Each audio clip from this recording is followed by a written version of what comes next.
There's a quiet truth that often slips through the noise of our days. A truth that only reveals itself when we finally stop long enough to feel our own presence.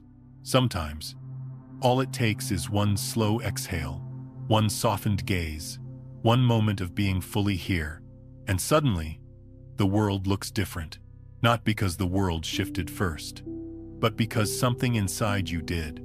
You may have noticed this before without ever naming it, the way a room feels warmer when your heart relaxes, or how a conversation dissolves into peace the moment you stop holding your breath. These tiny, tender shifts inside you are not small. They're the quiet movements of a deeper intelligence, the one that has been shaping your life long before you learn to explain it. And it brings us to a question that can change the way you walk through every day. What if the world isn't reacting to your circumstances, but reacting to you, the one who is observing them? This question is not philosophy for the sake of comfort. It's a doorway. Because in the strange and beautiful language of quantum physics, there is a principle that whispers the same thing in a different way. The moment you observe something, its nature changes. Scientists call it the observer effect. But long before science measured it, human beings felt it. We felt it in the way our thoughts shift the outcome of a conversation, in the way our fear can bend a situation toward tension, and our openness can soften something that just moments ago felt immovable. Life has never been separate from the one who lives it. Reality has always been in conversation with you, responding in subtle ways to the tone of your presence. When you begin to understand this, not as a theory but as something that breathes with you, a gentle clarity rises. You are not just surviving the story of your life, you are participating in how it unfolds. And participation doesn't always look like effort. Most of the time, it looks like awareness, a kind of soft noticing. The way you would watch the sunrise without trying to hurry it, or the way you'd hold a fragile object without gripping it. Awareness is spacious. It doesn't push or strain. It simply lets reality reveal itself in a way that feels almost coordinated, as if a larger harmony has been waiting for you to quiet down enough to hear it. Think of a mirror. The moment you look into it, it responds instantly. It doesn't hesitate. It doesn't question who you were yesterday. It reflects the version of you that stands before it now. Reality works in much the same way. It doesn't react to your past identity. It reacts to the consciousness you bring into this moment. There were years in my own life when everything felt heavy, almost as if I was moving through a hallway where all the doors were sealed shut. I didn't realize then that the heaviness wasn't coming from the hallway, but from the way I was seeing it. My gaze was tight. My thoughts were loud. My awareness was wrapped in a story of limitation. And as long as my inner observer was contracting, the world reflected that contraction back at me just like that mirror. It wasn't until I learned to pause, truly pause, that something shifted, not in a grand or dramatic way, just subtly, like the first breeze before a season changes. I started noticing the space between thoughts, the way a moment expands when you stop trying to manage it. I began to see how the world rearranged itself the moment I rearranged my consciousness. Conversations softened. Opportunities appeared in places I never looked before. The doors that once seemed sealed weren't sealed at all. I had simply been approaching them with the wrong awareness. This is what the observer effect looks like in a human life. And here's the part that often surprises people. You don't have to believe in it for it to be working. Just like gravity doesn't wait for your permission. The interaction between your awareness and your reality doesn't pause until you understand it. It's happening every day in your relationships, in your decisions, in the way your body responds to stress, and in the way your energy influences the spaces you enter. Some people notice it when they shift from fear to trust and suddenly see solutions where only problems existed. Others feel it when they stop resisting life, and life stops resisting them. It's almost poetic, like a river that finally flows smoothly once you stop trying to force it upstream. Reality wants to cooperate with you, but it needs you to meet it with a consciousness that is open enough to receive. You may be tempted to think this requires some kind of mystical power, but truly, it is the opposite. It requires less tension, less control, less forcing life to match your expectations, The universe doesn't respond to your struggle. It responds to your state of being. And the softer, more present, more aware that state becomes, the more fluid life begins to feel. When you observe without fear, the world unfolds differently. When you observe without judgment, the world softens. When you observe with presence, the world meets you with clarity. It's not magic, it's alignment. Imagine for a moment that life is a vast field of possibilities, all vibrating at different frequencies. When your awareness is tangled in worry, you align with the frequencies that match that worry, not as punishment, but as resonance. Like tuning a radio, you hear the station you're dialed into. But when your awareness relaxes, when your breath slows, when your inner observer becomes spacious, something magical happens. You shift stations. You tune into a different pattern of reality, one that has been available the entire time, but unreachable from a contracted state. This is why presence, simple presence, is one of the most powerful tools you have. Not presence that tries to control, but presence that allows. Presence that listens. Presence that feels like a warm hand resting gently on your shoulder, saying, "You don't have to fix it all. You just have to see it clearly." And in seeing clearly, everything begins to change. The observer effect is not telling you that you control the universe. It's telling you something far more liberating. You influence the universe by the way you show up in each moment. Your awareness carries a vibration. Your presence carries an instruction. Your consciousness is the brush that paints the experience you walk through. So as we begin this journey together, I invite you to look at your own life the way a quiet witness might, gently, without rushing, without needing to prove anything. Notice how your energy moves. Notice how the world responds. Notice how a moment softens when you soften, and how life opens when you stop holding it so tightly. There is a deeper intelligence at work within you, and it has been shaping your reality long before you knew its name. The more you learn to trust it, the more gracefully life begins to unfold, not as something happening to you, but as something rising with you, responding to the tone of your consciousness, the way a mirror responds to your expression. And perhaps, just perhaps, you'll start to see that you were never just living life. You were creating it, quietly, with every breath, every thought, every moment of awareness. 1. The observer effect in quantum physics. Matter does not settle until it is seen. There is a quiet mystery woven through the fabric of the universe. A mystery that becomes clearer the more gently we look at our own lives. In quantum physics, scientists discovered something almost poetic. An electron does not exist as a fixed thing until it is observed. Before the gaze of awareness touches it, the electron hovers in a cloud of possibilities, drifting between states like a child unsure of where to stand when no one has yet called its name. But the moment a conscious observer enters the scene, that wandering particle begins to settle, as though it finally remembers who it is meant to be. It chooses one form, one place, one expression of itself, shaped however subtly by the awareness that rests upon it.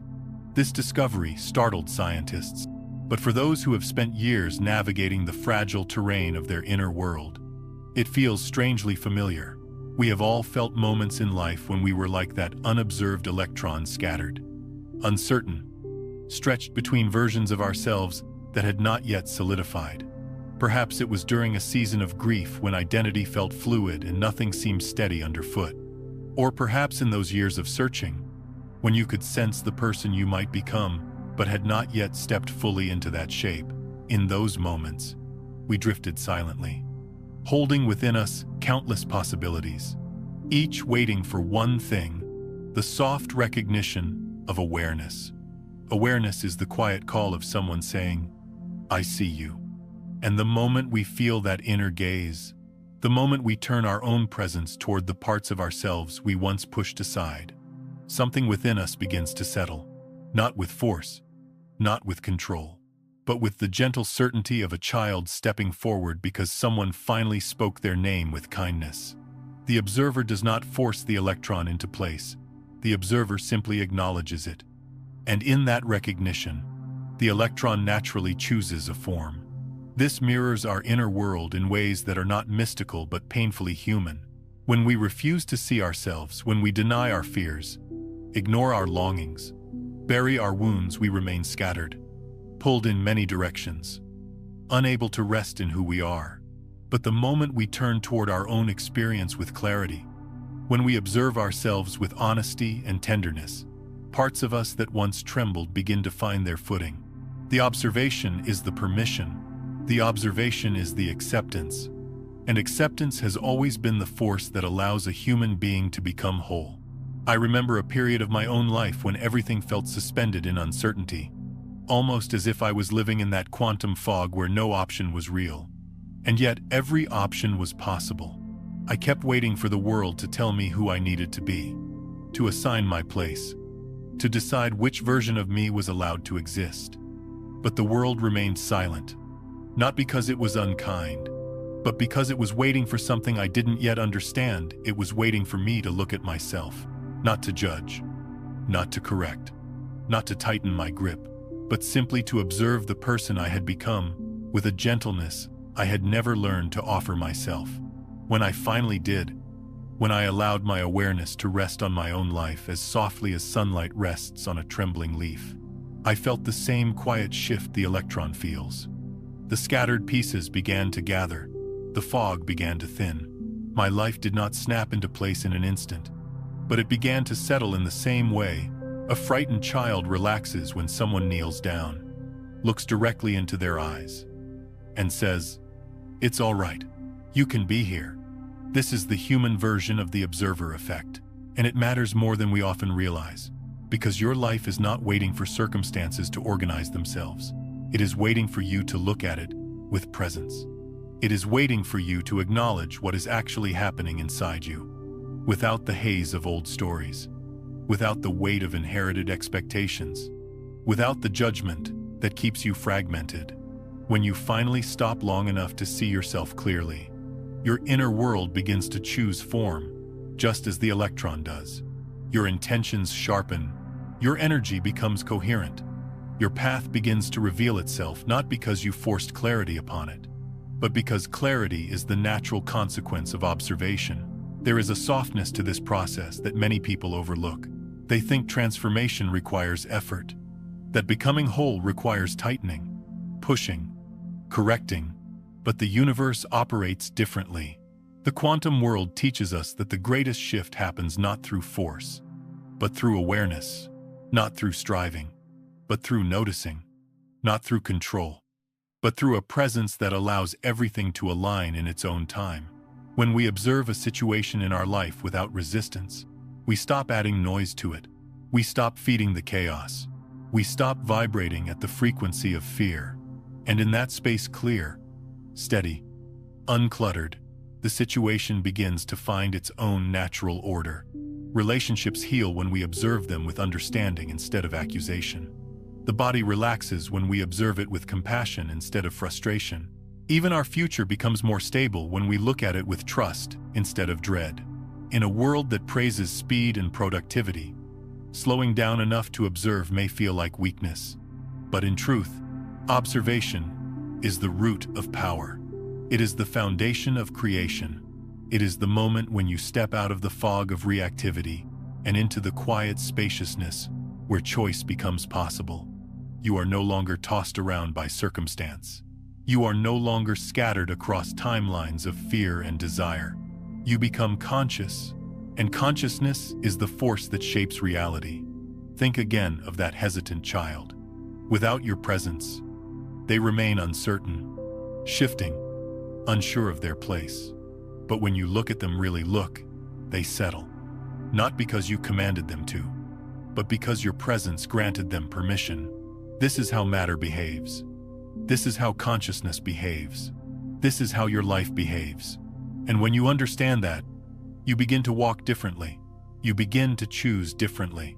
You begin to breathe in a way that feels less like surviving and more like participating. You begin to realize that reality has never been a cold, fixed structure, but a responsive field that listens for the tone of your awareness and adjusts itself accordingly. The observer effect isn't just a scientific discovery.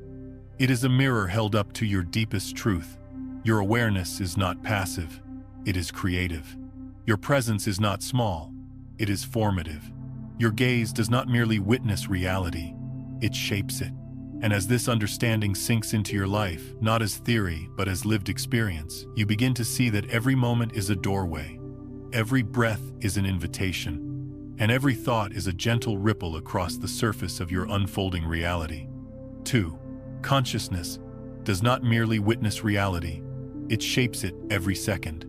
There is a moment in every sincere inner journey when you begin to sense that life has never been a static landscape waiting to be interpreted, but a living field responding to the way you meet it.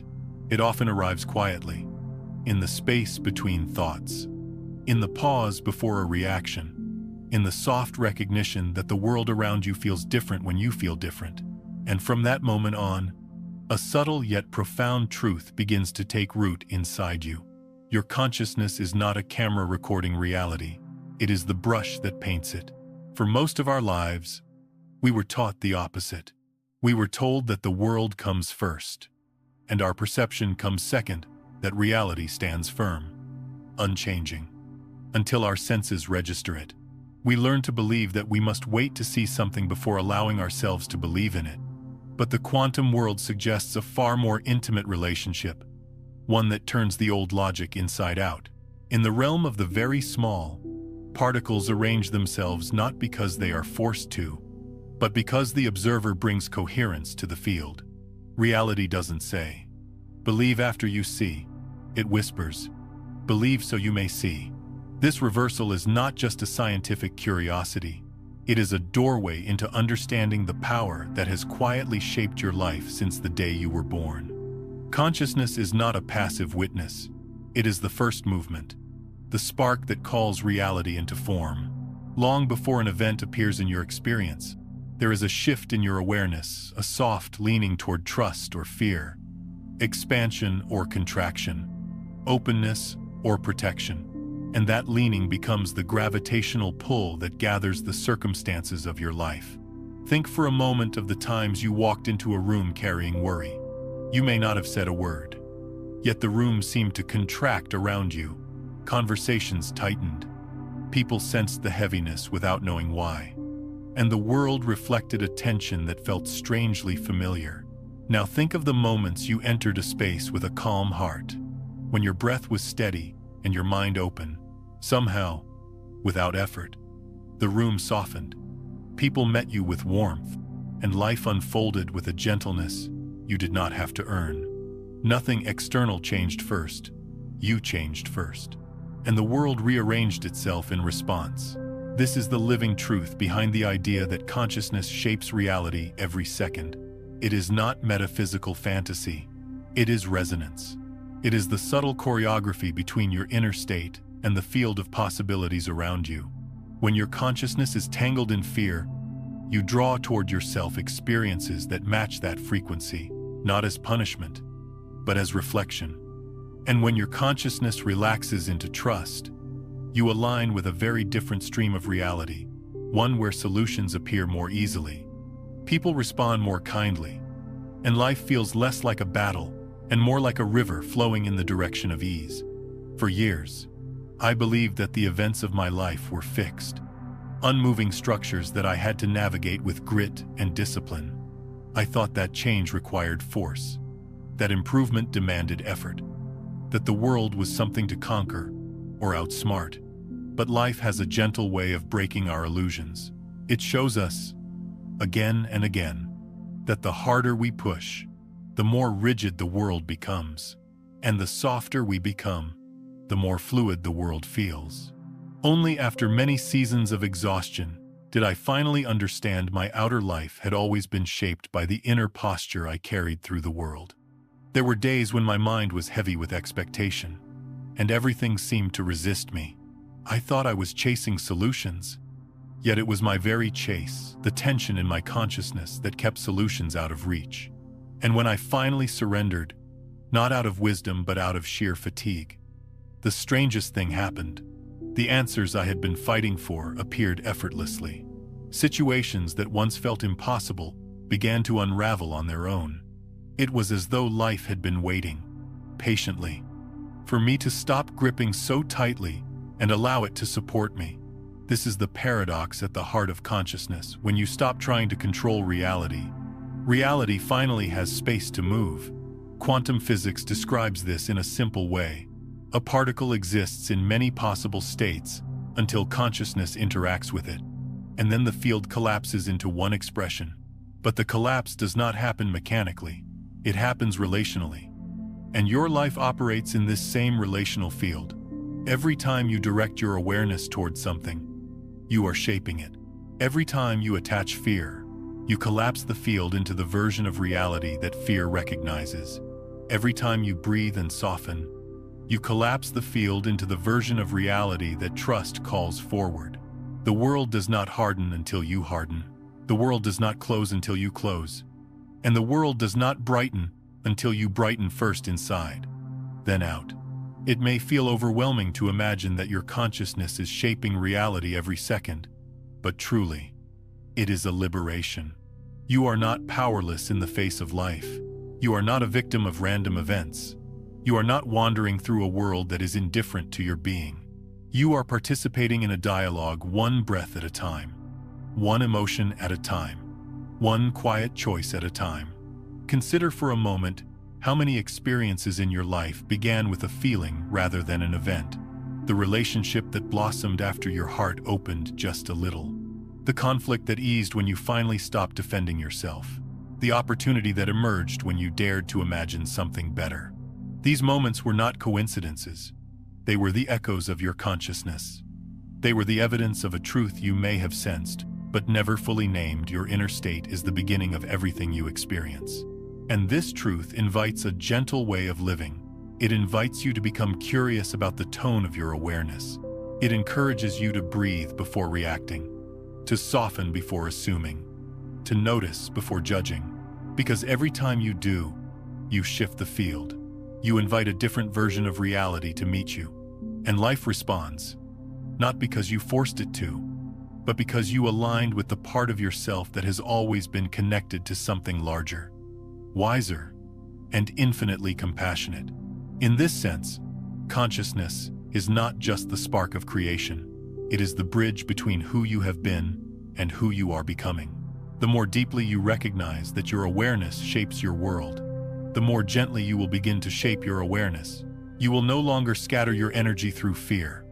You will no longer chase answers that cannot appear until you relax. You will no longer wait to see before you believe. You will understand in your bones. That belief is the first movement of creation, and seeing is simply the reflection of what belief has already made possible. And as this understanding deepens, life begins to feel less threatening and more intimate. You start to trust that reality is not against you, that the universe is not testing you, and that your path is not something you must force into existence. You begin to walk with the quiet confidence of someone who knows that every breath is shaping the world around them. You begin to speak with the softness of someone who has seen how fragile a moment can be before awareness rests upon it. And you begin to live with the warmth of someone who finally understands that the universe is not waiting to punish or reward, but simply to respond. In the end, consciousness is not just the first step of manifestation. It is the steady heartbeat of reality itself. It is the unseen thread woven through every experience, every connection, every possibility.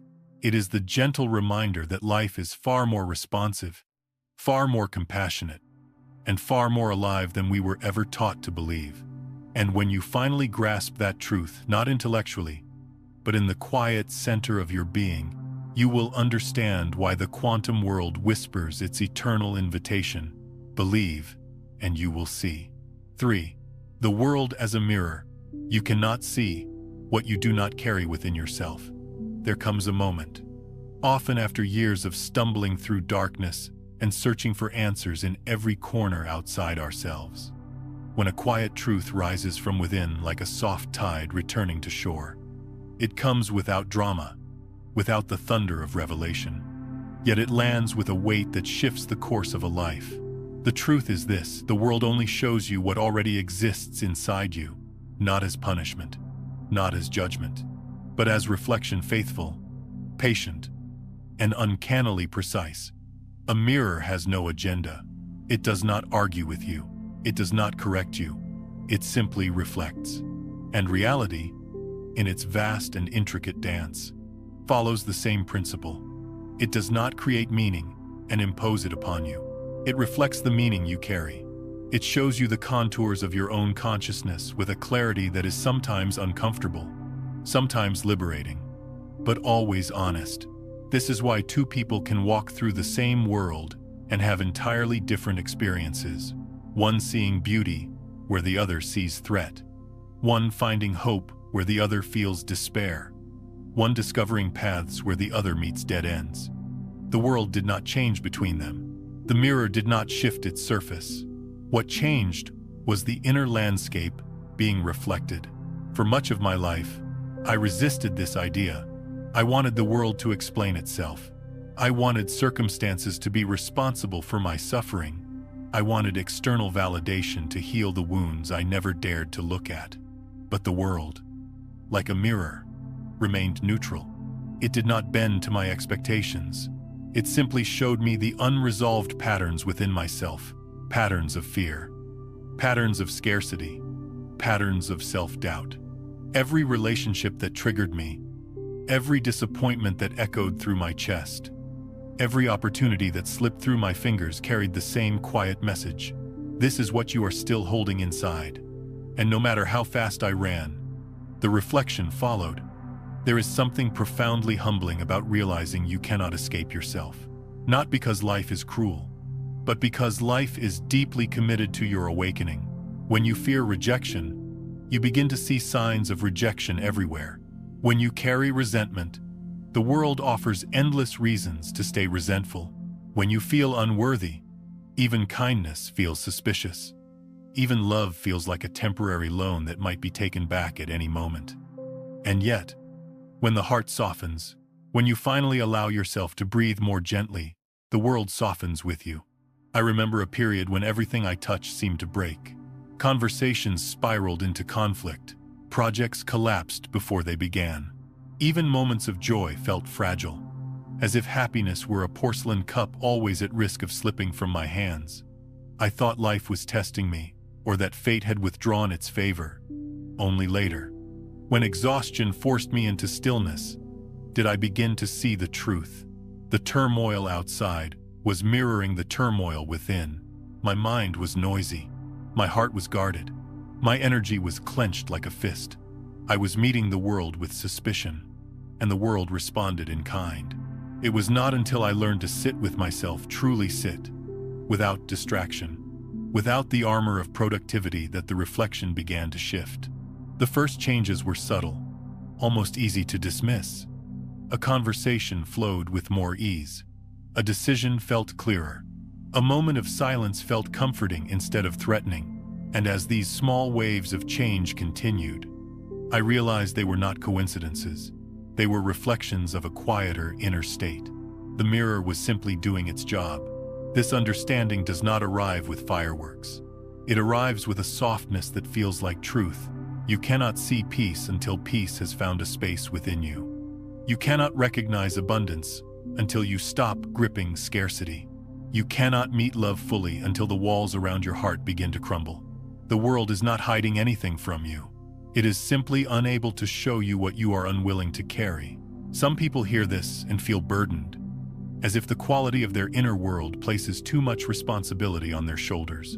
But responsibility is not the same as blame. This truth is not meant to make you feel at fault. It is meant to remind you of your power. If the world were truly independent of your inner state, you would be forever at the mercy of external forces, tossed through your days without influence or direction. But if the world reflects you, then transformation is always possible, because the source of change lies within reach. To understand this deeply is to begin relating to life in a new way.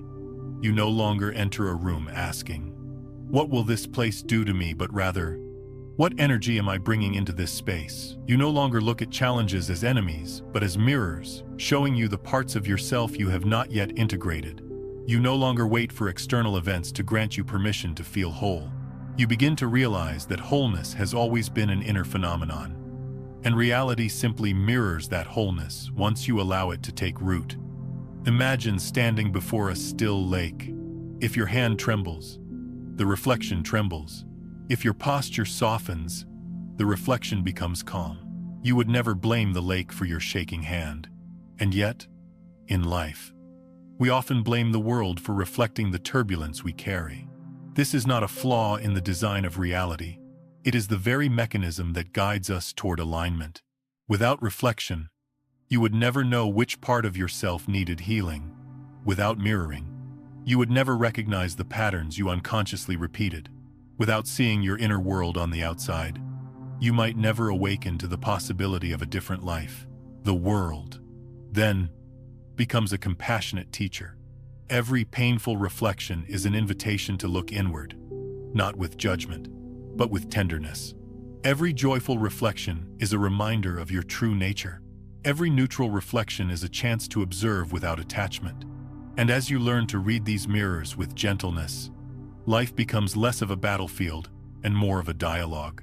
Over time, something begins to shift, not because you have mastered the world, but because you have softened into yourself. The anger that once erupted in every conflict fades into clarity. The fear that once controlled your decisions dissolves into trust.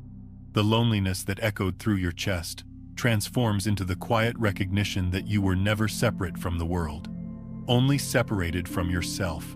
And gradually, almost imperceptibly, the mirror changes again. You begin to see kindness where you once saw threat. You begin to see opportunity where you once saw limitation.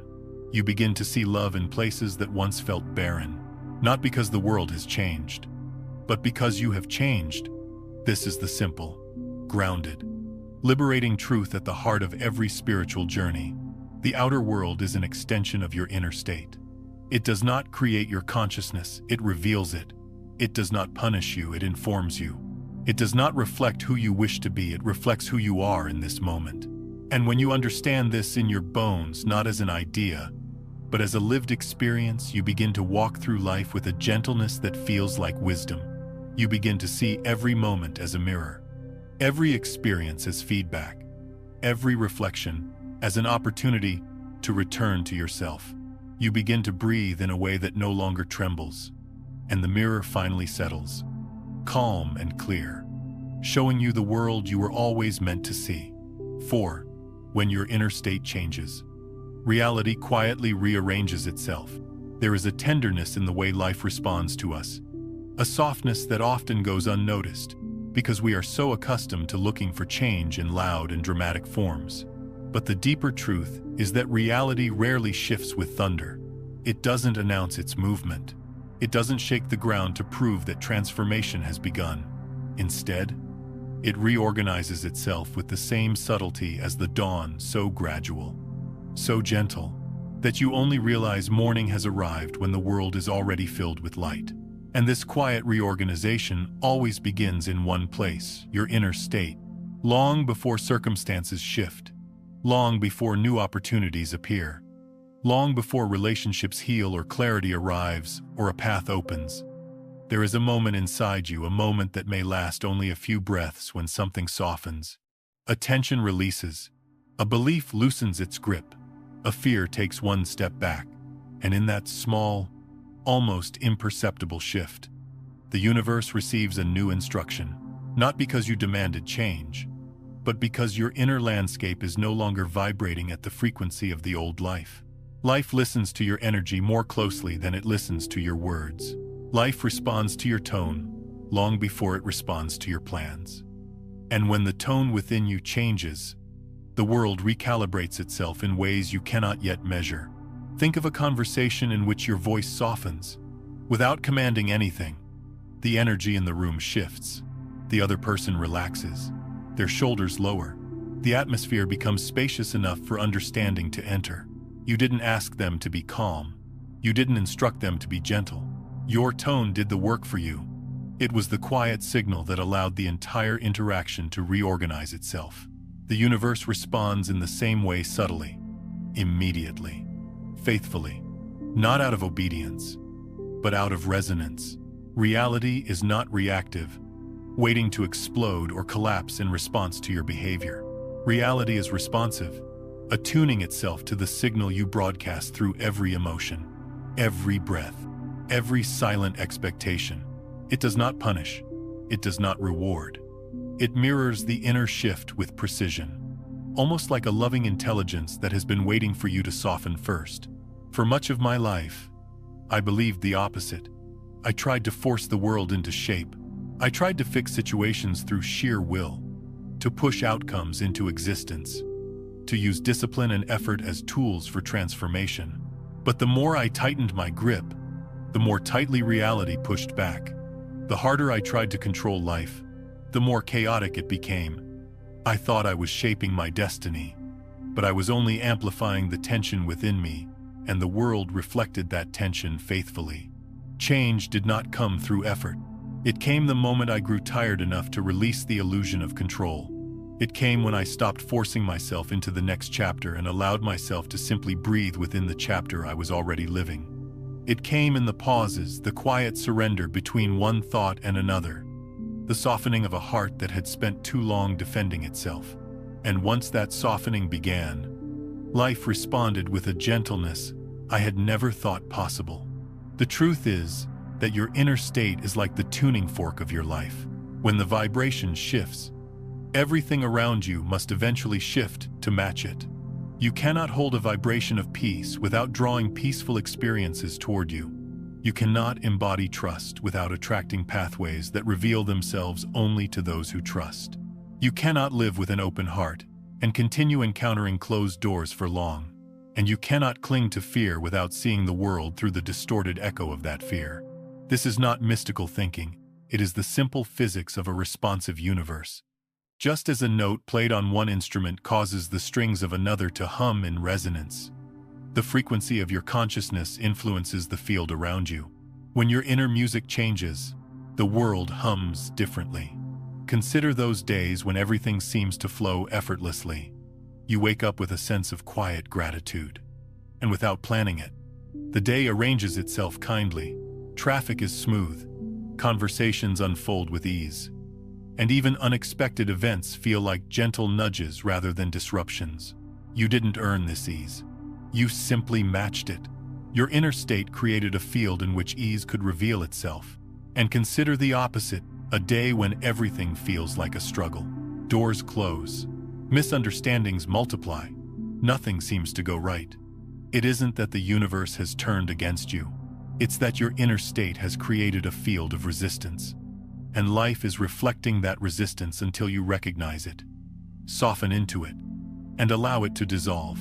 The universe does not react to you like a machine receiving commands.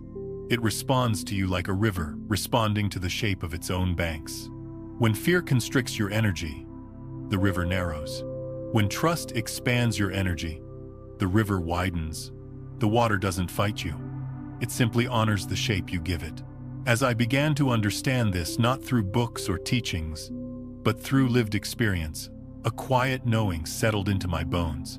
The world I thought I had to constantly manage was already working with me. It was never my adversary. It was a mirror, a partner, a living field waiting for me to choose the frequency it would reflect. Life does not require you to be perfect.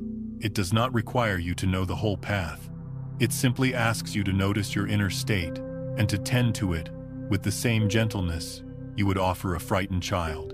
Because that is often what you are: someone who has learned to brace against life instead of breathing through it. Someone who has carried too many expectations and too few moments of grace. When you start treating your inner world differently, the outer world begins to soften in response. It might begin with small signs, a conversation that feels lighter, a choice that becomes clearer, a problem that dissolves without the struggle you expected. And as you continue to shift, these signs grow. Life reorganizes not through force, but through resonance.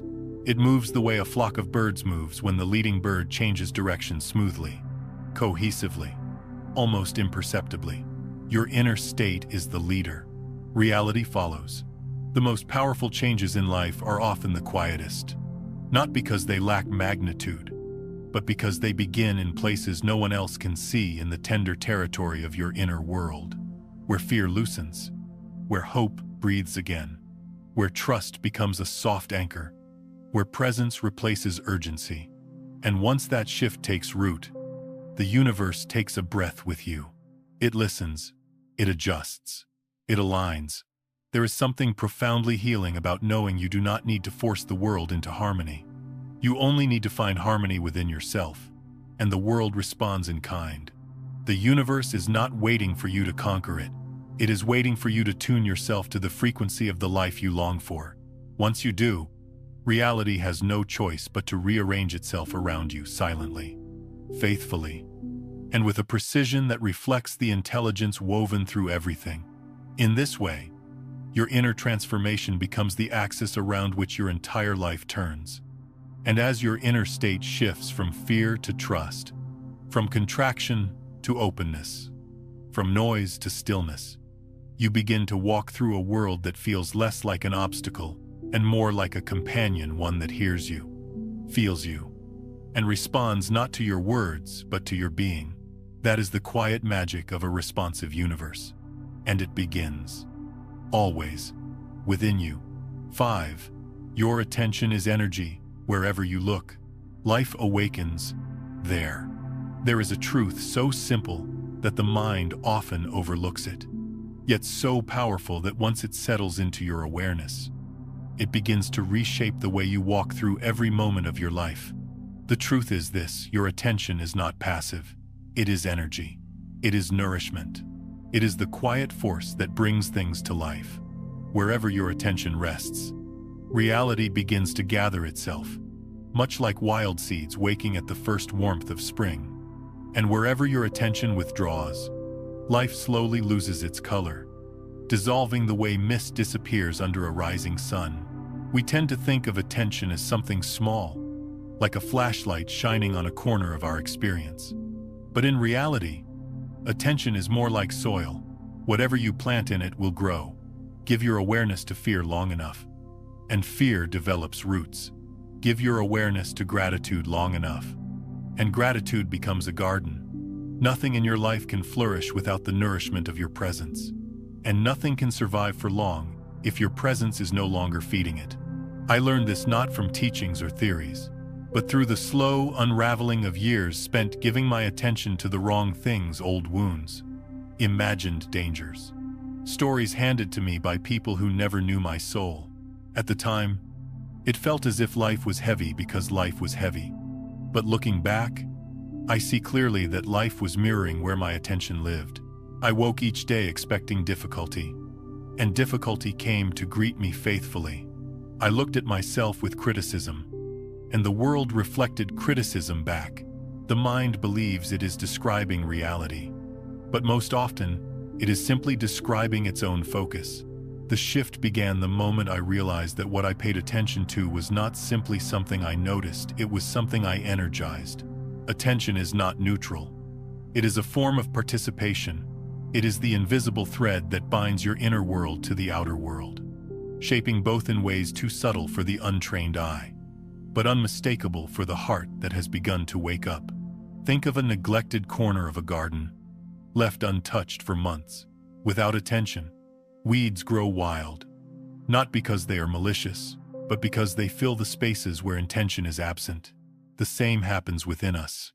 When we ignore our emotional life, when we deny our longings, when we refuse to face our pain, the unattended spaces begin to grow in ways that feel tangled and overwhelming.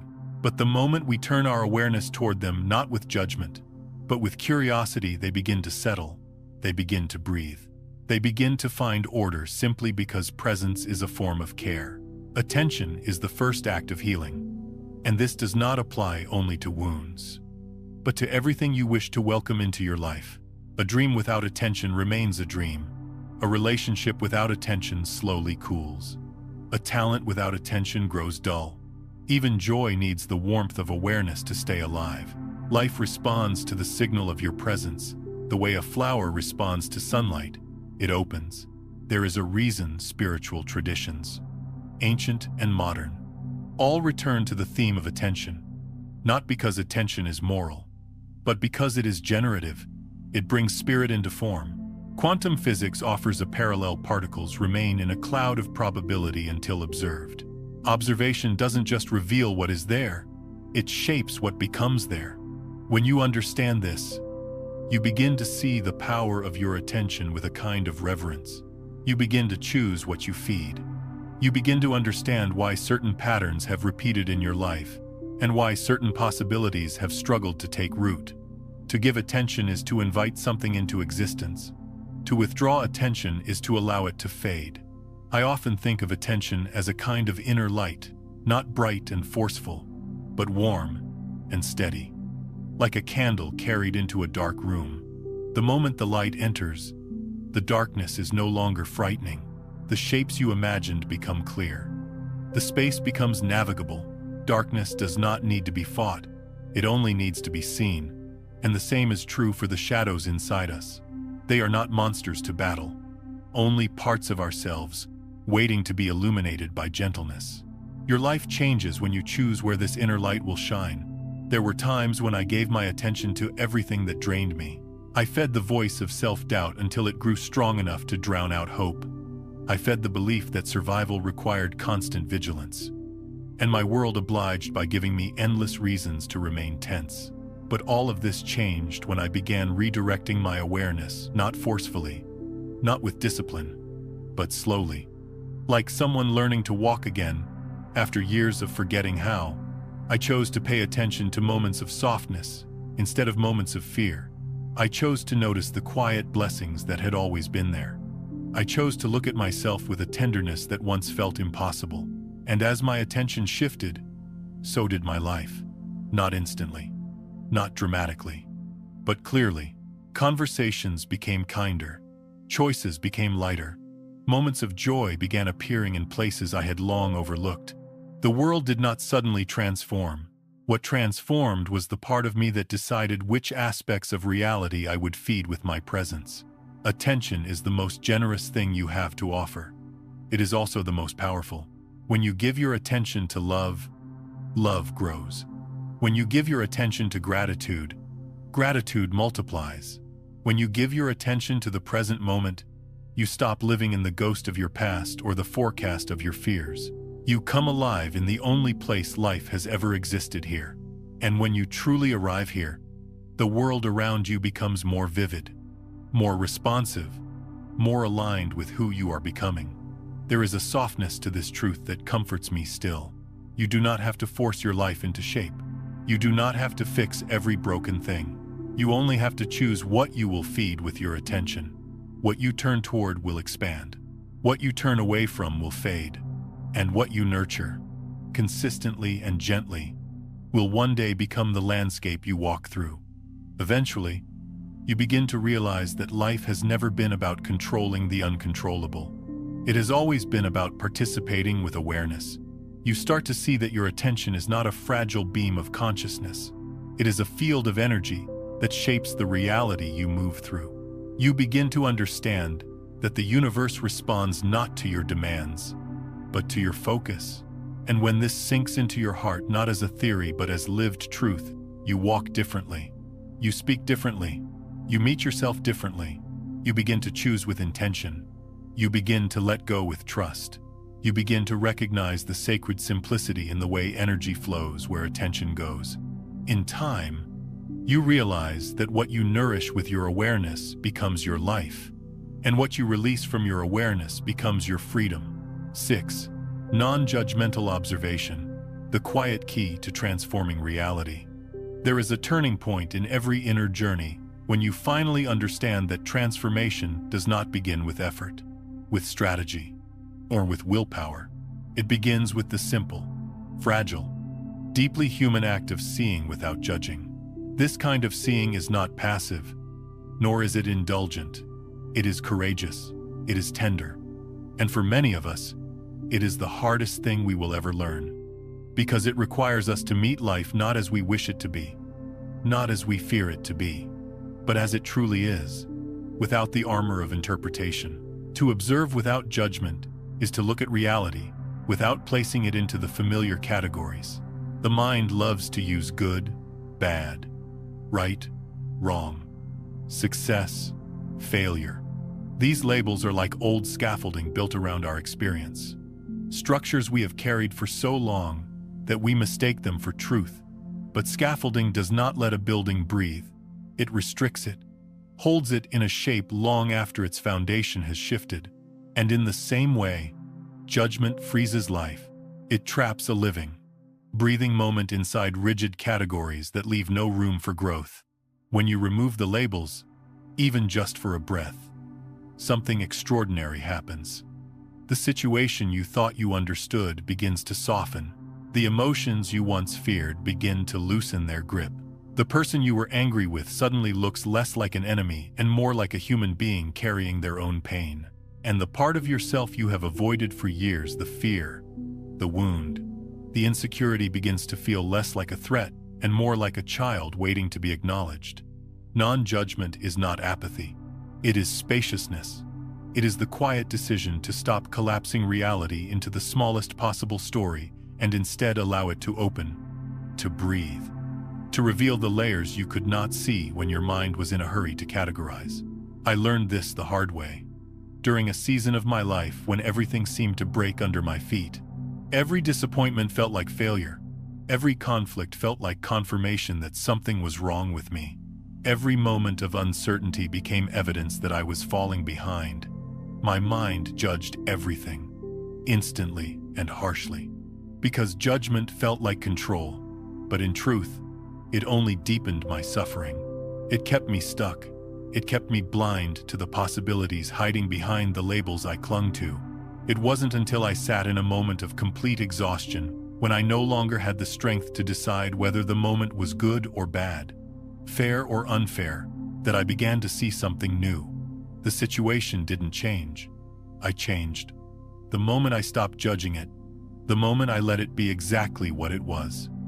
The tight knot of resistance inside me loosened. It was like unclenching a fist I didn't know I had been holding for years.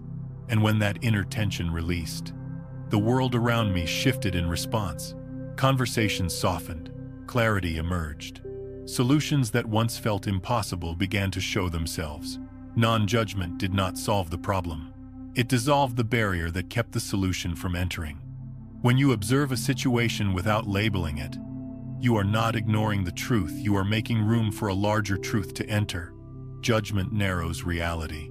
It squeezes it into familiar shapes, but non-judgment expands it, allowing the moment to grow into something new. In that expansion, life begins to reorganize itself, almost as if it had been waiting for you to stop tightening your grip so it could show you a different path. Think of someone speaking to you in anger. If you judge their anger as an attack, your body tightens, your breath shallows, and your own anger rises to meet theirs. But if you look beyond the label, if you observe without deciding that they are wrong, cruel, or malicious, something miraculous happens. You begin to hear the pain behind their words. You begin to see the fear hidden beneath the surface. You begin to understand that their anger is not about you, but about their own unhealed story. And from this place of spacious awareness, your response shifts. Instead of reacting, you receive. Instead of defending, you listen. And the energy of the entire interaction changes. This is the power of observing without judgment. It interrupts the old pattern. It breaks the cycle.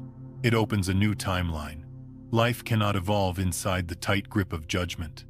It can only evolve in openness, in curiosity, in the gentle willingness to allow a moment to be larger than your initial interpretation. For many years, I believed that judgment kept me safe.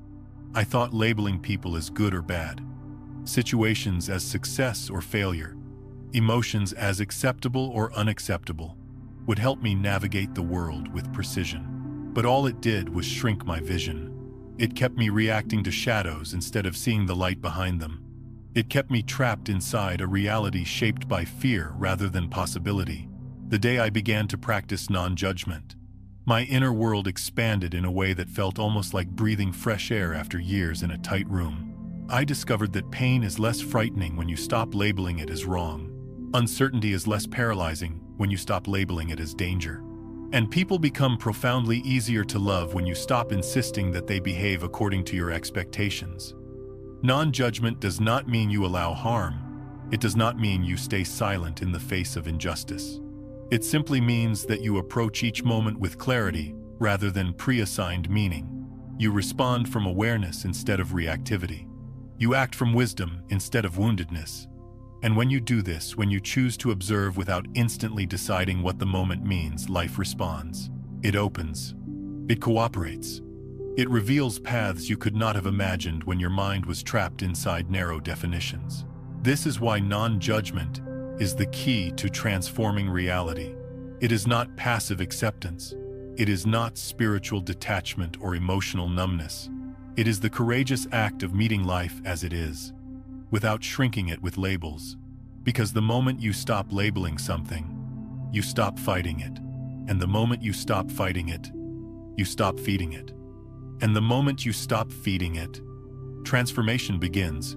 I often imagine judgment as a kind of fog that settles over our perception. It distorts every shape, dulls every color, turns every silhouette into something more threatening than it truly is. But the moment we withdraw judgment, the fog lifts. We begin to see the world and ourselves with clarity. And that clarity is the birthplace of change. Eventually, through practice, you begin to understand non-judgment not as a technique, but as a posture of the heart. You start to meet life with a softness that says, I am willing to see you without the armor of my old stories. You begin to hold yourself with the same gentleness. You begin to look at your fears, your mistakes, your longings with curiosity instead of criticism. And slowly, reality begins to shift in ways so subtle yet so profound that you start to wonder whether transformation was waiting all along for this exact opening. When you observe without judgment, you are not ignoring reality. You are making room for a new one.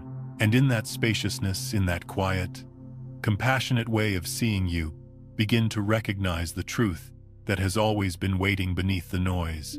Life is not against you. It is unfolding through you. 7. The ego makes you believe you are a victim. Awareness shows you that you are the creator. There is a quiet turning in the human journey. A moment so gentle that many people walk past it without noticing, yet so profound that it marks the difference between living life as something that happens to you and living life as something that unfolds through you. This turning is the shift from ego to awareness. And once it begins within you, even in the smallest way, the world you thought you knew starts to loosen its edges. The familiar walls you believed were unbreakable begin to soften. The story you carried for years that you are a victim of circumstances, of other people, of fate, starts to tremble. Because something deeper inside you is waking up and whispering, you are not powerless. You are participating. The ego, for all its noise and insistence, is not malicious. It is simply outdated. It is built from memories, old wounds, past disappointments, fears inherited from childhood, beliefs absorbed from a world that taught you survival before it taught you presence. The ego organizes your life through what it already knows, which means it can never truly create anything new. It can only repeat, recycle, rehearse. It treats the past as the blueprint for the future. And so every moment becomes a continuation of yesterday. When you live from this place, you inevitably feel like a victim. Because your life is governed by forces you cannot see and memories you have never questioned. You are carried by the momentum of old pain, old conditioning, old interpretations of who you are allowed to be. And the most painful part is this: you cannot see that it is happening. You think you are reacting to reality, when actually you are reacting to memory. You think you are responding to people, when in truth you are responding to old emotional imprints that were laid down long before today. The ego survives by convincing you that the world is responsible for your suffering. Life did this to you. It says, they hurt you, they disappointed you, they failed you, and maybe those things happened. Maybe the pain was real. But the ego keeps it alive long after the moment has passed. And without meaning to, you begin to live inside that old pain as if it were your identity. The first cracks in this identity appear when awareness begins to arise. Awareness is not loud. It does not argue with the ego. It does not shout or demand. Awareness is spacious. It is calm. It is like a quiet witness inside you, present, steady, unhurried. And when awareness touches an old story, it doesn't shame you for believing it. It simply holds a light to it. And slowly, gently, the story begins to unravel. I remember the first time I truly saw this dynamic in myself. For years, I believed that certain patterns in my life kept repeating because the world was unfair, or because other people were unreliable, or because I had been unlucky. It never occurred to me that the repetition was coming from me. My reactions, my beliefs, my expectations, all shaped unconsciously by experiences I never fully processed, were quietly directing the course of my life. I was seeing the world not as it was, but as my past had taught me to see it. And as long as I remained blind to this, the past continued to define my future. Awareness changed everything, not by force, not by discipline, but by illumination. The moment I learned to observe my life with presence rather than interpretation, I saw how much of my suffering came not from what was happening, but from the old lens through which I viewed it. I realized I had been meeting the present moment with the mind of someone who lived 20 years ago. And as long as I looked through those eyes, reality could only echo what I already believed. This is the tragedy of ego-led living. You mistake memory for truth, and then wonder why nothing changes. But when you begin to observe with presence, truly observe, you break the cycle. Presence is the spaciousness that allows life to be seen freshly. It removes the dust of old stories from your vision. It also removes the urgency to defend, to react, to protect. Presence has no interest in the past, and because of that, it opens doors that the ego could never imagine. In presence, you stop reacting and start seeing. You stop repeating and start choosing. You stop reliving your past and begin to co-create your future. There is a moment in deep awareness when you realize that the future is not an extension of the past, it is an extension of your consciousness. When you bring memory to the moment, the future becomes predictable. When you bring presence to the moment, the future becomes possible. Consider a familiar pattern in your life, a relationship dynamic that repeats, a fear that resurfaces, a conflict that seems to follow you.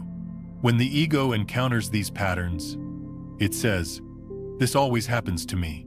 But when awareness encounters the same pattern, it says, "This is what I am still carrying inside." That shift from blaming reality to observing your inner world is the moment you stop being a victim and begin being a creator. Ego says, "They make me feel this way." Awareness says, "This feeling arises within me. I can hold it differently." Ego says, "My past defines me." Awareness says, "My past is a story. My presence is who I am." Ego says, "I react because I have no choice." Awareness says, "I respond because I am awake." And gradually, as this deeper awareness strengthens, you begin to notice that life meets you differently. Doors that once stayed shut begin to open. Patterns that once repeated begin to dissolve. People who once triggered you no longer have the same power. The world outside starts mirroring the freedom inside. Because the universe is responsive, and your consciousness is the signal it listens to. I have watched the smallest moments become turning points when seen through the lens of presence. A conversation that would have escalated into conflict instead becomes a moment of clarity. A fear that once controlled my choices becomes an invitation to breathe deeper. A disappointment that would have hardened me transforms into a lesson that softens me. This is what happens when awareness replaces ego. Reality becomes fluid, generous, cooperative. It stops replaying the old script because you are no longer reading from it. When presence guides your perception, the mind becomes a servant rather than a master. The heart becomes a compass rather than a wound. And life becomes something you participate in, not something you endure. This is the quiet revolution of consciousness. The moment you stop seeing yourself as a victim, the world stops treating you like one, not because life suddenly becomes easy, but because you are no longer approaching it from a place of powerlessness, You begin to move through the world with the understanding that your awareness shapes your experience, that your presence alters your destiny, and that your future is not defined by your past unless you bring the past into the present. When you remain unconscious, you repeat. When you become aware, you create. And creation does not begin with action. It begins with seeing yourself without judgment, seeing your patterns without shame, seeing the present moment without the heavy filter of memory. The more fully you see, the more deeply you awaken to the truth that life is not waiting to limit you. It is waiting to meet you at the level of your awareness. Eventually, awareness becomes your home, not as an escape from the world, but as a way of living in it with clarity, compassion, and choice. You begin to step into each moment not as someone defined by the past, but as someone capable of meeting the present with fresh eyes. And with those fresh eyes, you discover that the future is not predetermined. It is born in every breath, shaped by every thought, and sculpted by every moment of presence you bring into the world. When you truly understand this, gently and without fear, the question is no longer, what will happen to me? The question becomes, what will I create from this moment of awareness? And from that moment forward, you walk, not as a victim of life, but as its quiet, conscious co-creator. 8. Presence is the pure state of observation, the place where every miracle happens. There is a stillness available to every human being, a stillness so simple, so unadorned, that most people overlook it while searching for something more dramatic. Yet this stillness is the birthplace of every transformation, every healing, every moment of unexpected clarity that has ever entered your life. This stillness is presence. Not the presence that requires effort or concentration or spiritual accomplishment, but the presence that emerges the moment you stop resisting what is already here. Presence is not something you earn. Presence is what remains when you finally stop trying. For many years, I believed presence was a skill, something to practice, something to achieve, something to perfect. I thought it required silence, or meditation, or long retreats into nature. But presence lives in a much humbler space. It lives in the pause between breaths. It lives in the softening of your chest when you finally let go of the need to manage every outcome. It lives in the moment you stop fighting your thoughts and simply allow them to rise and fall like clouds passing through a vast sky. Presence is the absence of resistance. And in the absence of resistance, life has room to move. When you enter this pure state of observation, you realize something profound. Your mind has been speaking so loudly for so many years that you forgot the deeper, quieter intelligence beneath it. You forgot that awareness is not the same as thought. Awareness is the still lake upon which thought creates its ripples. When the mind is noisy, the lake is disturbed, and the world appears distorted through its trembling surface.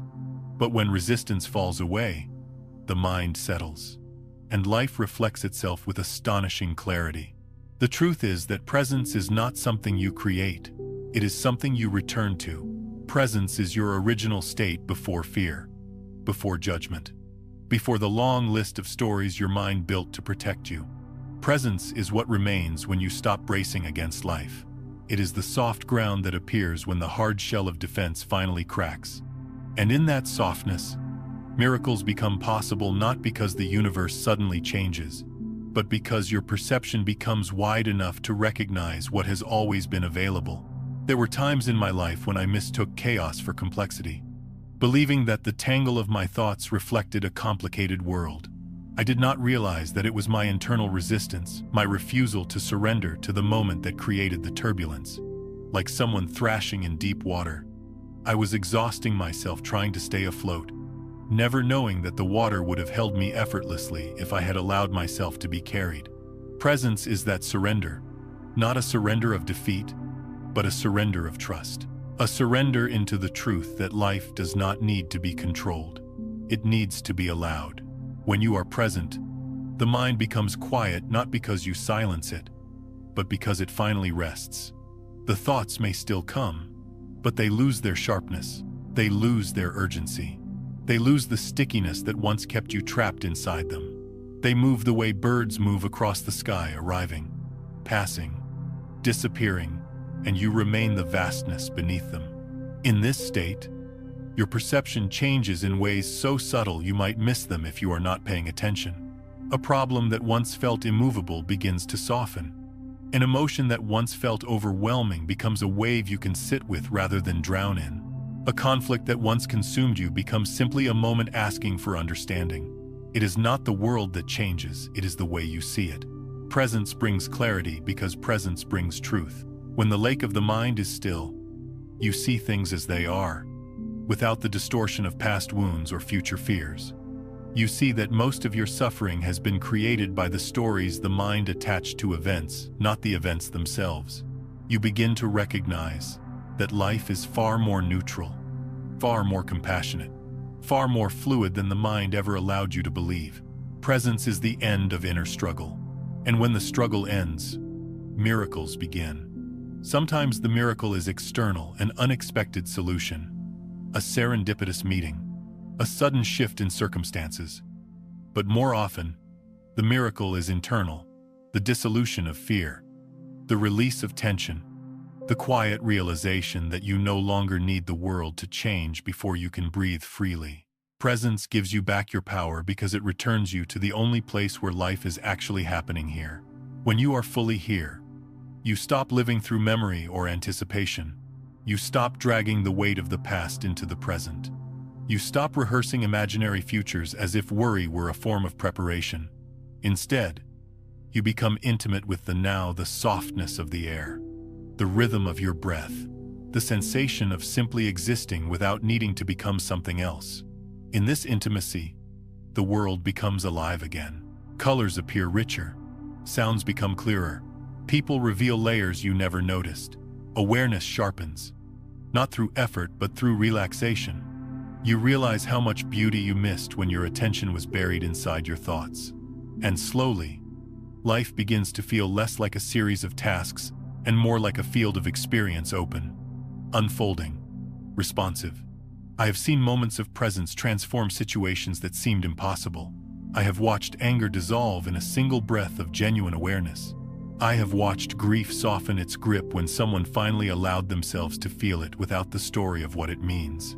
I have watched people step out of lifelong patterns the moment they stopped fighting themselves and simply saw what was happening with clear eyes. Presence is not dramatic.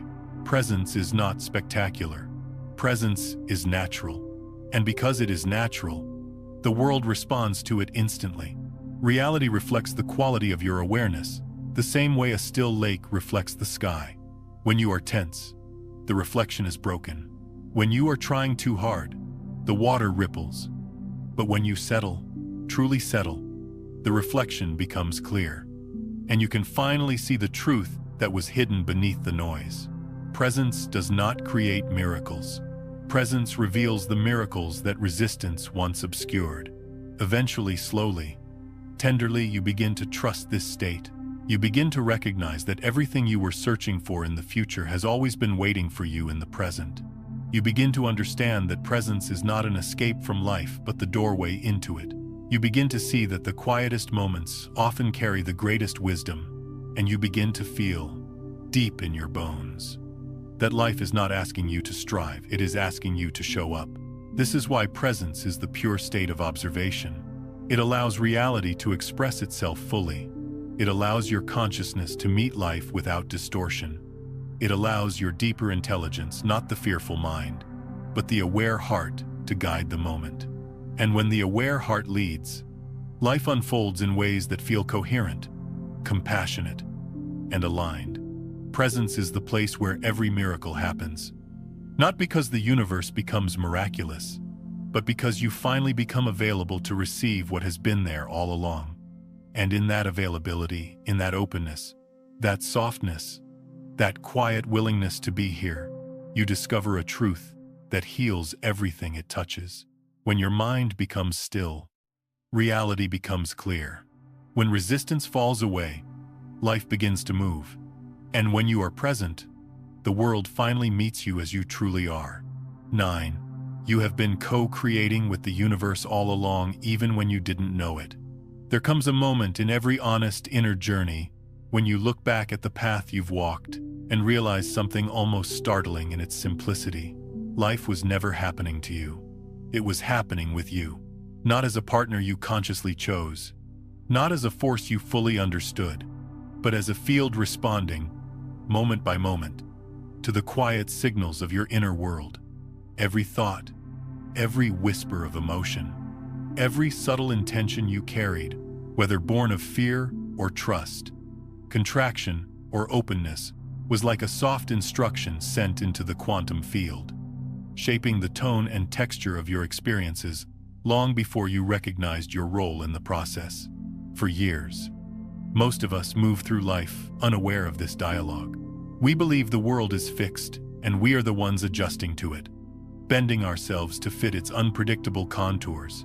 We tell ourselves stories about fate, luck, timing, other people's choices, or circumstances beyond our control. And while there is truth in the complexity of life, there is also a deeper truth that often goes unnoticed. You have never been separate from the unfolding of your reality. You have been participating in it with every breath you take. The universe is not a distant machine grinding forward blindly. It is responsive. It listens to you, not to your words, but to your vibration. It hears not what you declare out loud, but the frequency beneath your declarations. And because of this, life does not simply happen. It reflects. It mirrors. It responds. Every thought you think is a small ripple moving outward into the field. Every emotion you feel is a frequency that shapes what the field can reflect back to you. Every intention you hold, especially the ones buried quietly beneath your conscious awareness, becomes a thread woven into the fabric of your reality. This does not mean you control the universe. Control is the language of fear, and the universe does not operate through fear. Co-creation is softer. It is relational. It is a dance between your inner state and the infinite possibilities always surrounding you. When your consciousness leans in one direction, life gently echoes that direction. When your consciousness shifts, even slightly, life shifts with it, not because you pushed, but because you aligned. I remember the years when I moved blindly through my days, seeing myself as a passive traveler in a world that made its choices without consulting me. I thought my efforts shaped my life, and my failures defined it. I thought my success depended on how well I wrestled the world into submission. But the more I tried to force reality, the more it resisted. Every step I took felt weighed down by invisible friction, and I could not understand why life seemed to fold inward instead of opening. It wasn't until much later that I realized I had been co-creating the resistance I was fighting. My inner world was tangled with fear, doubt, and unresolved pain. My mind spoke the language of scarcity, and my heart whispered the language of longing. Yet I refused to listen. I carried the quiet expectation that things would be difficult, and without knowing it, I invited that very difficulty into my path. Life wasn't punishing me. It was answering me. It was reflecting the vibration I carried, the stories I believed, the wounds I protected, the fears I fed. Not to trap me, but to show me the patterns that needed to be seen. And the moment I understood this, truly understood it, not as an idea but as a lived recognition, a tenderness washed over me. I realized that I had never been as powerless as I once felt. I had been contributing to the unfolding of my life in every moment, simply by the quality of consciousness I brought to those moments. When you begin to see this clearly, life becomes less like a battlefield and more like a conversation. You start to notice how your inner state is reflected in the world around you. You notice how fear creates contraction in your circumstances, how trust opens doors you never saw before, how gratitude tends to reveal pathways where scarcity saw only dead ends. It becomes impossible to ignore the subtle correlation between your internal landscape and your external experience. And then something deep inside you shifts, not with force, but with understanding. You begin to take responsibility, not in the sense of blame, but in the sense of power. Responsibility becomes the recognition that you are a participant in your own life. It becomes the realization that your thoughts are not private events. They are creative events. Your emotions are not burdens. They are signals. Your intentions are not fantasies. They are seeds. And seeds, when placed in the right soil, always grow. What you nurture within yourself becomes the pattern. Life reflects back to you. If you consistently nourish thoughts of inadequacy, the world will offer situations that reinforce those beliefs, not to harm you, but to illuminate what you are still carrying. If you quietly cultivate a belief in your own worth, the world begins to soften around you, as though the universe were rearranging itself to match the frequency of your recognition. This is why co-creation is not about forcing your desires into existence. It is about aligning your inner world with the experiences you wish to invite. You cannot manifest peace while feeding inner conflict. You cannot invite love while clinging to old narratives of abandonment. You cannot call in abundance while your heart is bound to scarcity. The universe responds to what you truly hold, not what you wish to hold. Co-creation begins with honesty. It deepens with presence. And it flourishes with surrender. The irony is that many of us approach the universe with a kind of desperate negotiation, trying to bargain our way into a different life, without realizing that the very desperation we bring into the request is what prevents its fulfillment. The universe cannot bring coherence into a field vibrating with fear. It cannot bring expansion into a heart that is tightly contracted. It cannot offer clarity to a mind tangled in resistance. This is not rejection. It is alignment. The universe speaks in resonance, not contradiction. As your inner world changes, even slightly, the field around you shifts. Not instantly, not dramatically, but unmistakably. Conversations become gentler. Opportunities feel closer. Synchronicities begin to appear like quiet fingerprints on your path. Life becomes more fluid, more responsive, more intimate. You stop feeling like a stranger in your own existence. You begin to sense the inherent intelligence woven through everything, and you realize that the universe has been trying to meet you at the level of your awareness all along. This is why it is said that you have always been co-creating with the universe, even when you didn't know it, because your consciousness, your thoughts, your emotions, your intentions has always been in communication with the field that surrounds you, not metaphorically, not symbolically, but vibrationally, the same way an instrument tuned to a particular note will resonate when that note is played. Your inner frequency resonates with experiences that match it. Life answers you because life hears you.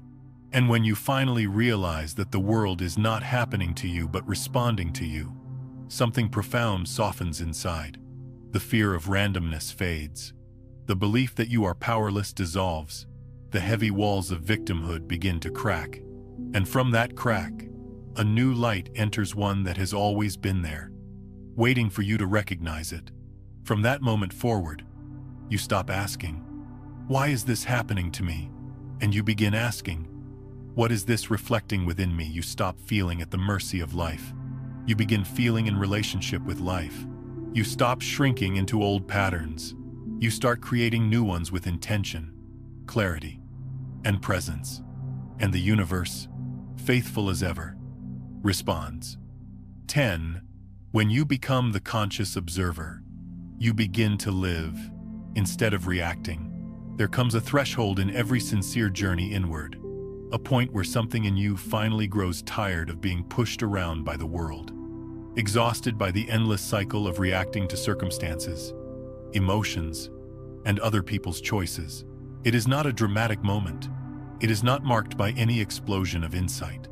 It usually arrives quietly, sometimes after years of inner struggle, sometimes after a single night of deep honesty, and in that quietness, you begin to understand something that changes the way you move through the world.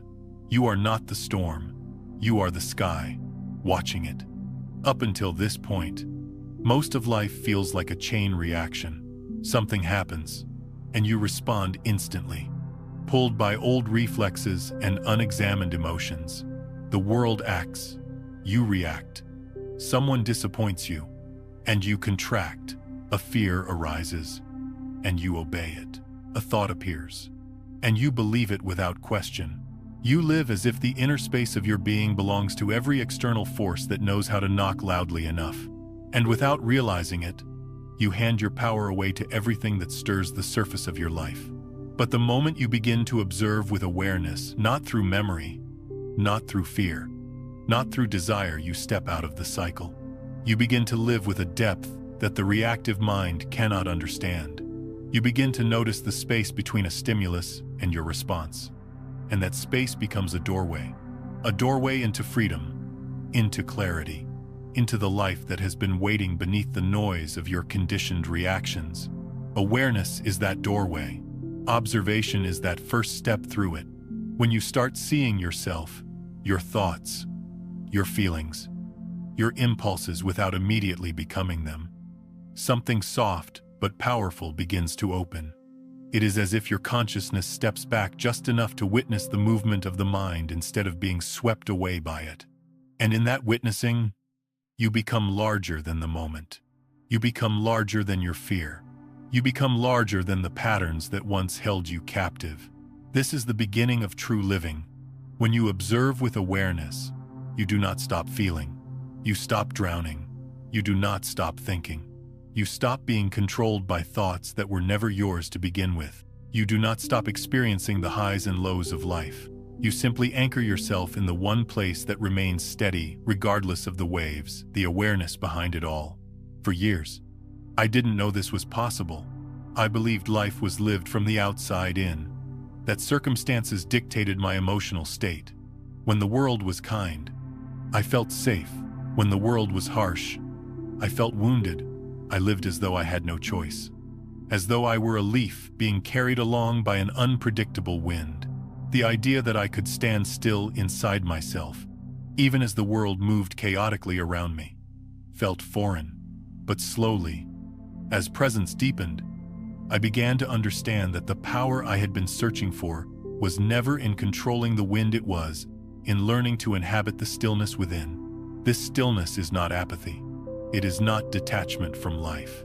It is the ability to remain rooted in your own awareness while life unfolds around you. It is the understanding that you do not need to react to every sensation, every thought, every emotion as if it were a command.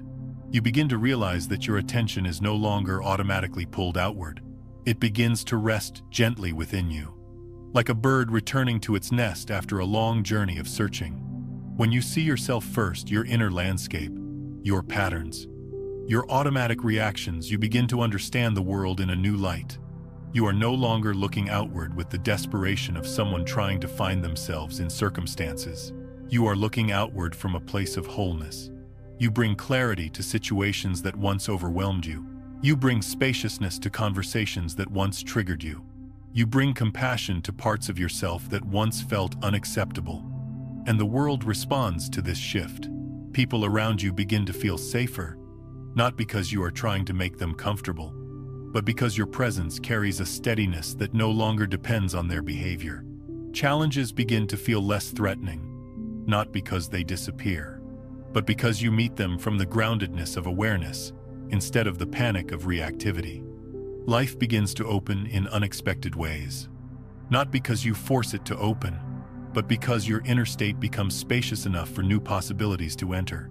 When you live as the conscious observer, you stop being pulled into every passing storm. You stop mistaking temporary emotions for absolute truth.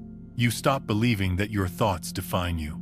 Instead, you begin to move through life with a softness that is born from wisdom, not from fragility. You start to understand that your power was never in controlling the world, it was in choosing how you meet it.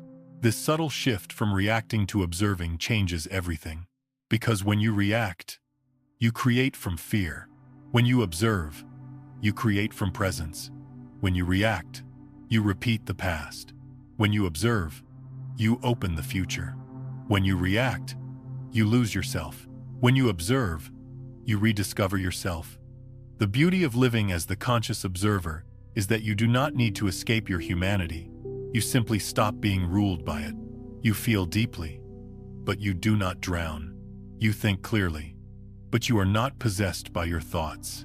You experience life fully, yet remain anchored in the steady awareness that watches over all experiences like a gentle guardian.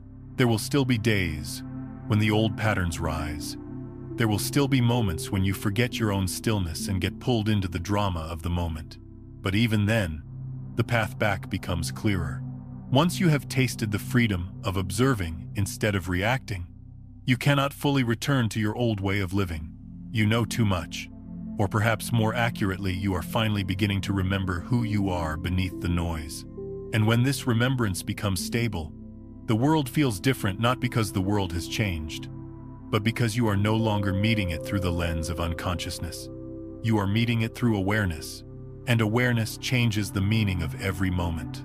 You begin to notice beauty in ordinary places, because presence sharpens your ability to see.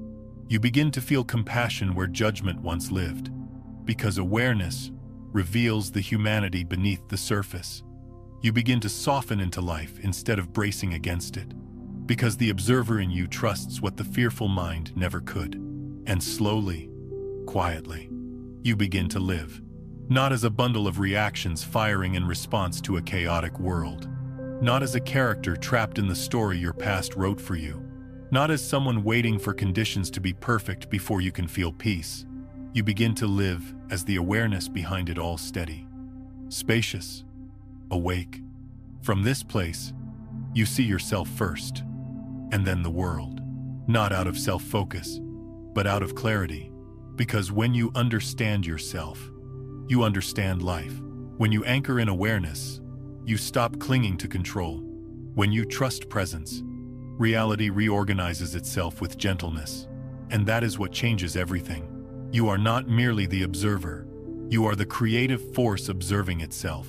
There is a moment, often quiet and unannounced, when everything you have explored about awareness, about presence, about the responsiveness of the universe begins to gather into a single realization. It does not arrive with fanfare. It settles into you the way evening light settles into a room, soft but undeniable. And in that gentle glow, you begin to understand something you may have sensed many times but never fully recognized. You are not simply the observer of reality. You are the creative force through which reality comes into form. This recognition does not inflate your ego, it dissolves it. You realize that the power you carry is not the power of control, but the power of resonance, not the authority to manipulate life, but the ability to meet it so deeply with presence that the line between you and the universe begins to soften. When you truly understand the observer effect, not as a scientific principle but as the living truth of your existence, you see that the world is not a battleground where you must prove yourself or protect yourself. It is a vast field of responsiveness, a mirror that shifts its reflection according to the tone of your consciousness. And in the stillness of this understanding, something inside you relaxes. The long-held tension that once made life feel like a struggle begins to loosen its grip. You no longer rush to fix everything. You no longer brace against the unknown. You no longer chase control as if survival depends on it. Instead, you allow yourself to breathe with life rather than fight against it. The world is no longer a place you must survive. It becomes a place where you remember who you are. Because when you look deeply enough, beneath the layers of story, beneath the noise of the mind and the fears of the past, you discover the truth you have been circling all along. You are the awareness through which the universe becomes conscious of itself. You are the field that shapes the experience you walk through. You are the creative force wearing human skin, learning to see itself more clearly with each moment of presence. And as this truth begins to settle into your being, you start to see your life with new eyes. Suddenly, the events that once felt random reveal a kind of intelligence. The conversations that once felt heavy begin to soften. The patterns that repeated endlessly begin to fracture, not through effort, but through understanding, because reality has always been moving with you, matching your frequency, responding to your perspective, reflecting the depth of your presence. This is the subtle beauty of co-creation. The universe does not move first, you do. And when you change, reality changes in conversation with you. When you look at life with a new gaze, less from fear, more from awareness, the world responds with new colors. What once felt sharp becomes manageable. What once felt overwhelming becomes clear. What once felt impossible begins to reveal a hidden doorway, because the universe has always been fluent in the language of consciousness. Your presence is the vocabulary. Your awareness is the syntax. Your vibration is the grammar through which reality understands how to shape itself around you. And so, as this soft awakening unfolds, you begin to see why nothing external could ever complete you, and why nothing external could ever truly threaten you. You begin to understand why change in your life never required force. It required alignment. It required perspective. It required the willingness to observe yourself not as a character trapped inside circumstances, but as the luminous field from which those circumstances arise. There is a quiet dignity in this realization. It does not make you superior.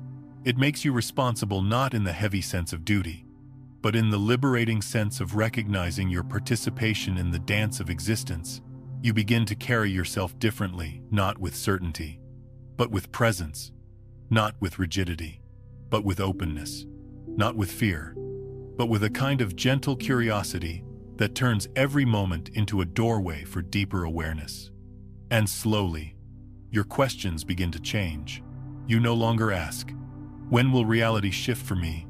Because you understand now that reality shifts with you.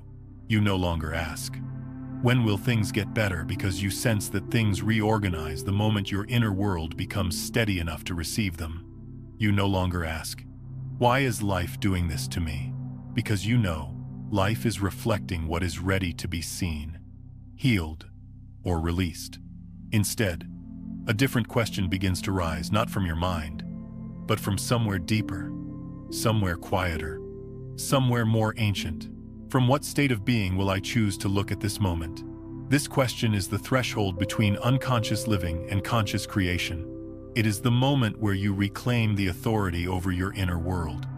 It is the moment when you stop expecting life to lead and gently begin leading life through the quality of your awareness. Because that is where everything begins. A single moment of presence can dissolve months of confusion. A single breath of awareness can interrupt years of reactivity. A single shift in perspective can alter the timeline you walk upon. This is not poetry. It is physics. It is the nature of consciousness meeting a responsive universe. And so, as you stand here after all the unfolding, all the remembering, you realize the simple, profound truth that has been waiting quietly beneath every lesson. You are not merely observing life. You are shaping it with every thought, every feeling, every breath of awareness you bring into the world. You are the creative force observing itself through human experience. And from this moment forward, life is no longer something you chase or fear or negotiate with. Life becomes something you meet fully, tenderly, consciously. And in that meeting, everything begins anew.